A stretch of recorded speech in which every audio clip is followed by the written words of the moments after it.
Hi guys, and welcome to that Voice Speech Academy.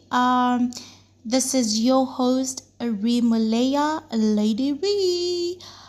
Oh my gosh, that didn't sound as nice. I thought Lady Ree was gonna be as catchy, but anywho, because of the upcoming Speak Individual public speaking tournament where we're going to have interpretive reading after dinner speech and persuasive speech, I thought I should just call myself Lady Ree. Also because why not?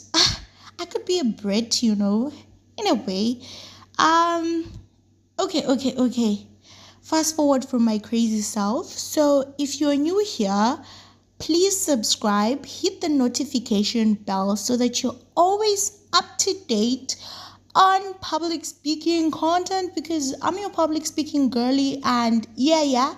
And if you're a returning viewer, trust me, that Voice Speech Academy loves you, but we loves you more.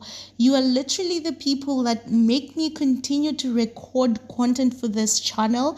You are the people that make me take time from my busy schedule to continue to provide material like this. And for that, I really appreciate you.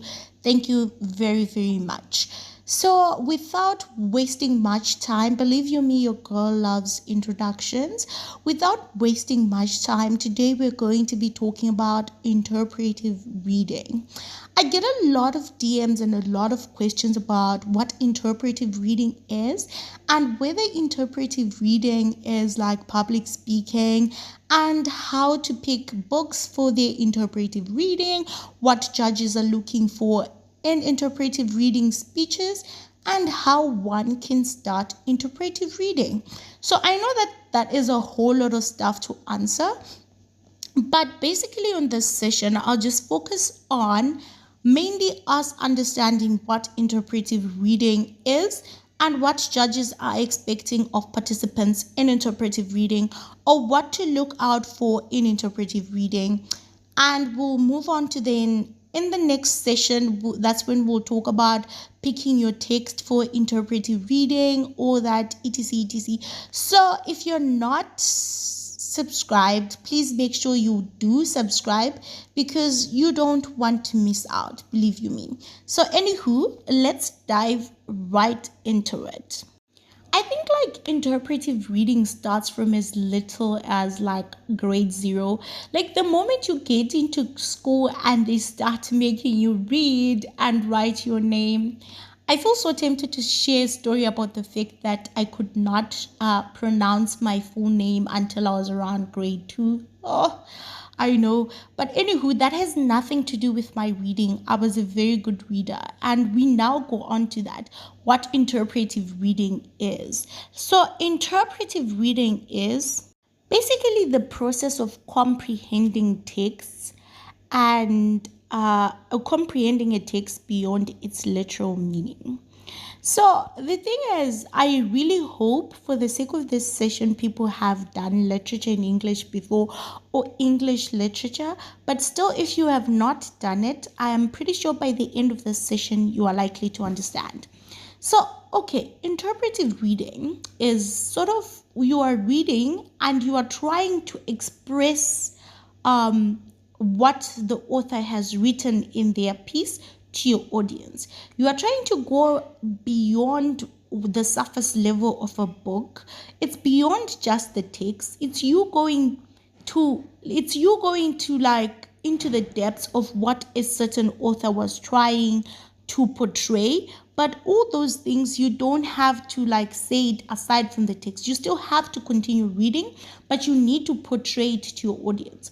So what it's more like is you need to first of all understand the text yourself.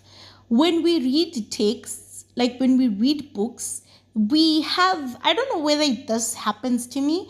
Also, disclaimer, I'm just speaking from a me perspective. So if this doesn't happen to you, that is perfectly fine. I don't want to bully people into understanding stuff the way I do. But when we read text, it sort of plays in your head like a movie to say, then he did this, then this happened, and there's sort of like a picture play that happens in your own mind as you read the text, right? And also maybe sort of imaginations of trying to fill in the gaps if it's a suspense book. Those things that happen to you as you read, and normally it happens even when you don't read out aloud.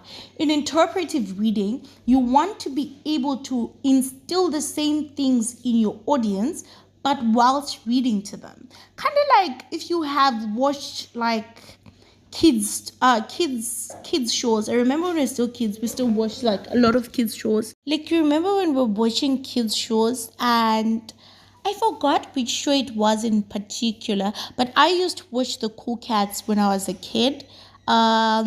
If in fact, if you're from South Africa, you're probably familiar with the Cool Cats. I'm not sure if this Cool Cats were like an international thing, but in the Cool Cats, they would have story time, and mostly it was Smarty Cat who would read out the story and so on and so forth. And as she read, she always tried to bring out the emotions that are in the book. That is interpretive reading. The picture, I don't have to see the picture. You don't have to show me the picture, but you need to paint it to me through your words. That means the ability to understand certain tones, to say, fine, this is the tone that expresses suspense. This is the tone that expresses horror. This is the tone that expresses excitement. This is the tone that expresses, you get where I'm going with this. Your ability to be able to use those tones as you read makes the audience one with you. So as a recap, first and foremost important thing is that you need to understand the text yourself. You shouldn't just pick a book that you have never read before and assume you're going to take it to an interpretive reading competition. That's not how it works. You need to have read the book before, have knowledge of the book, then go on to read it again out aloud, expressing the intonations and emotions which you already have read and understood the story about the book. So you get where I'm going with this. That is something that is very, very important in interpretive reading. So I guess firstly, also again, you need to be a reader for you to do interpretive reading. You can't just wake up one day and think that even without reading, you're going to go there and read your best piece. It doesn't work like that, unfortunately. For interpretive reading, people need to be readers. That's how you can interpret a text. So I hope I've cleared out the A. It doesn't mean that you read and interpret it. As you read, it is being interpreted to us by use of your tone, your voice, and in some instances, your gestures, because we understand some readers can be very, very innovative. So in the next upcoming session, I'm going to take you through how to pick a text for your interpretive reading competition, and also, what to look out for in a text for your interpretive reading competitions, or whatnot, and because also we need to master that art. But also we are going to have a brief discussion. In fact, I'm going to also do interpretive reading. I'm going to read a script interpretively, and and hope